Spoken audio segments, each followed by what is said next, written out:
All right, friends, it's that time again. This time for Russ, another Tales of Aria first edition booster box.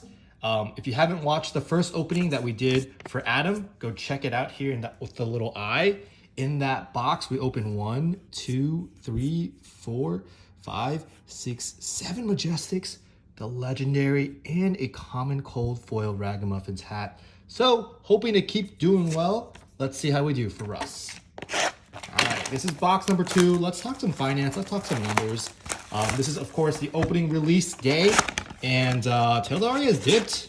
Honestly, I'm seeing a lot of boxes go for 115 on TCG Player.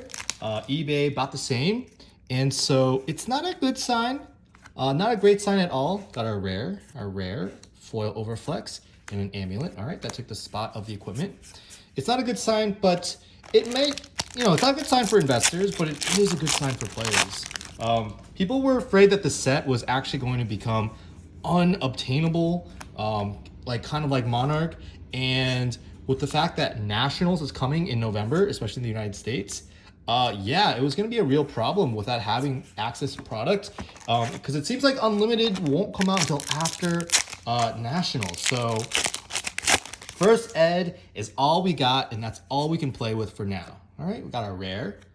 We got another rare, Embolden, foil Autumn's Touch, and a deep blue equipment. All right. So that being said, where do we envision Tales of Aria going in the next, let's call it 2 weeks? I don't think the price is going to change much in the next 2 weeks. The reason why, light it up. Got our little Majestic here. The reason why I don't think it's going to change much in the next 2 weeks is because, this is a beautiful foil, is because I just don't see the supply of this product overwhelming the demand. I've already noticed that there are a lot of people who have bought this product kind of with more of like a short-term gains perspective. And when a product like this craters right on release, those type of people are not going to be holding on to an asset like this. It's just how it goes. If those guys are kind of selling, even at a potential loss, then the whole market will kind of adjust to that. Alternatively, one of the reasons why I think the product, will do well is, we have a lot of events that are upcoming. And so, for example, before the calling in Dallas, I would imagine that a lot more singles are purchased for all the people who are going for the Sunday Pro Quest. And definitely by Nationals, I believe this product will go up at least $200 a box. That's right. I'm making that assumption here. I believe that the product will go back up to around $200 a box. All right. Hey, we have a little Blizzard here and a Polar Blast. Look at the way it's foiled. It's so nice. It's so different. And a Honing Hood. Now, is $200 a box even that good of an investment if it gets to that point by Nationals? I would argue yes, because you're able to buy that today, like at 115.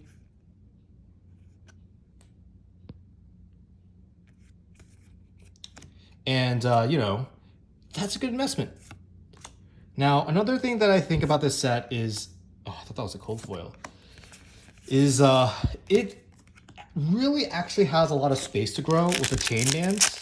I'll be honest, before chain had Seeds of Agony and Duskblade band, I opened a Duskblade cold foil at a pre-release, and I was all set. That's how I felt, at least. I got my red sigils, which I'm definitely thinking are going to be good in chain, and I didn't have any purpose to really get any more product.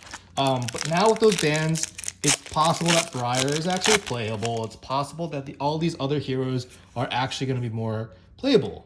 It really was looking like chain was just going to be it, the end-all be-all. We got a Frostlock here, merging Avalanche. All right, so interestingly enough, a lot of the foils and the Majestics in this box have been more ice, whereas the last one were more Guardian.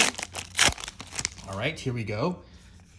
Let's see it. Our rare Bolton Shot, Lightning Press, and a foil Majestic Flash Freeze. Beautiful.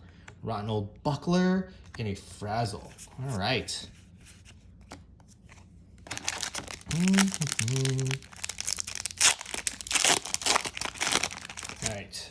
Yeah, so that does actually make me a little bullish on the set, although in the short run, I am not surprised. with the price drops. Mainly because, like, whoa.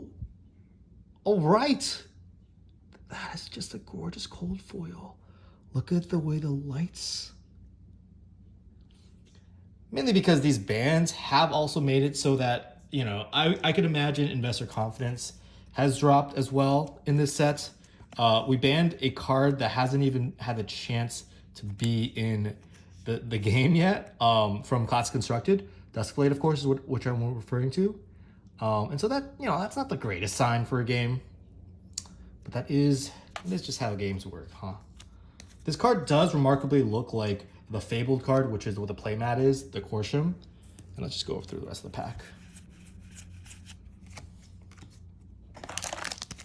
All right, on to the next. Here we go. Got Embolden, Turn Timber, Lightning Surge Foil, Mark of Lightning, one of the best equipments in the entire game. And, well, at common, at least, just synergizes so well with Briar's kit. And some commons, of course. Here we go. All right, so what I am happy about this set is it feels like every box, ooh, got some sweet ones here. Got Snapshot. Feels like every box has some goodies. Got our Force of Nature, which is one of my favorite Majestics. This is a must play. It's one of the few non-attack actions that Briar can play that has 3 defense and is 3 block and is blue. And of course, this one has a lot of other text. It's kind of like a plunder run that you don't have to arsenal, which is so good. So good. All right, on to the next. I do imagine that right now it looks like the Majestic cold foils are kind of already in the $150 range. Ooh, another Briar Majestic Blossoming Spellblade. This one I'm not so sure we'll see that much play. And a foil Tome of Harvest, nice. And an Amulet of Earth, taking the equipment slot. All of the Majestics that require double fuse, I don't really think are going to be that good. Mainly because from testing, it's like so hard to support a deck with consistency that has both elements. You know, could be wrong, but that is just how I feel right now. Honing Hood, and another Snow Under, right? The set is also a little bit smaller, especially compared to Monarch, so we'll notice that you'll see a lot of cards over and over again, which is, as a collector, maybe it's a little bit easier to collect the pieces. And it's important in draft because, you know, there isn't really as much card variety, so you do tend to be able to pick up multiples. But on the flip side, since in draft there's only 3 heroes, there is going to be a little bit more competition, and the dynamics of figuring out, like, you know, am I one of the only 2 players drafting so-and-so versus am I one of the 3 players drafting so-and-so, and try to, you know, avoid being in a situation like that in the first place. Those are dynamics that I think are going to be fun and kind of healthy to have. All right, we got a couple more packs left. Let's keep going. Here we are. Yeah, Evergreen, Snapshot, Foil Frazzle, beautiful, Cracker Jacks, and of course a couple more commons. But yeah, I'm excited to play this set as much as I can. Play sealed, play draft. I believe that it's just, oh, and we got a very nice Majestic Winter's Whale. That's what you want to see. Foil Entwine Ice, and of course our commons with a Cracked Bauble. All right, we got 4 more packs left in this box. Got our double rares, Foil Flash, once again, one of my favorite cards in this set. It really helps Briar just do some really degenerate things. Helps you get that Rosetta Thorn in. Definitely a super high pick in draft. All right, we got our rares. 1, 2, where are my rares there? Foil Mulch and a Cracker Jacks equipment. All right, last 2 packs, and then we'll just run the numbers and figure out roughly what we got. Oh, top tier common right there, Earth War Surge. Here we go, Shock. Okay, I thought this was cold foil for a second. Got the Shock Striker, and of course our token. All right, last pack, here we go.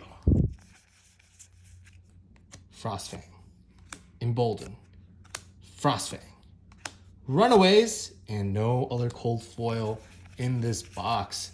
All right, let's just do some quick numbers. Our last box had 7 Majestics.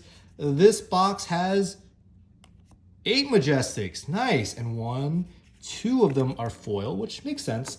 9 Majestics if you count the Pulse of Candlehold, which they've gotten a better job. Like the centering's a little off, but these corners are actually surprisingly good. The edge does have a little bit of whitening there.